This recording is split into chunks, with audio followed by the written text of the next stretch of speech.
யோக ஞான சித்தர் ஓம் ஸ்ரீ ராஜயோக குரு சரணம். ஆலயத்துக்கு எதுக்கு போறோம்?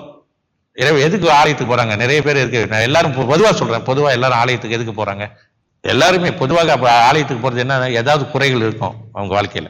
ஆலயத்துக்கு இறைவனை வழிபாட்டுக்கு போறாங்கனால ஏதாவது குறை இருக்கும். குறைகள்னா என்ன குறைகள் இருக்க முடியும்? ஃபர்ஸ்ட் குடும்பம், கணவர் மனைவி, அடுத்து பிள்ளைங்கனால போவாங்க. ஒன்று கணவர்னால போவாங்க, மனைவினால போவாங்க, மனைவி கணவருக்காக போவாங்க, ரெண்டு பேரும் போறாங்கன்னா பிள்ளைங்களுக்காக போவாங்க, அடுத்து பொருளாதார விஷயத்துக்காக போவாங்க. பணம் பணம் பணம் பதவி பெறது, உத்தியோகத்தில் நல்ல நிலை கிடைக்கணும், காசு பணம் வேணும், இல்லை நோய் வாய்ப்பட்டிருப்பாங்க, ரொம்ப உடம்பு ஒன்றும் முடியாம.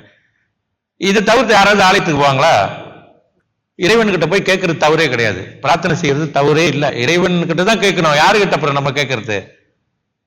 நமக்கு மீறி, நம்மளால் நம்ம சக்திக்கு மீறி ஒரு விஷயம் நடக்குதுன்னா இறைவன் இடத்துல தான் கேட்கணும். ஆனா யோக சக்தி பெற்றவர்கள் இறைவன் இடத்துல கண்டிப்பா நேரடியாக அந்த பிரார்த்தனை போய் செய்யறது. இதுதான் இதுல உள்ள ஒரு விஷயம்.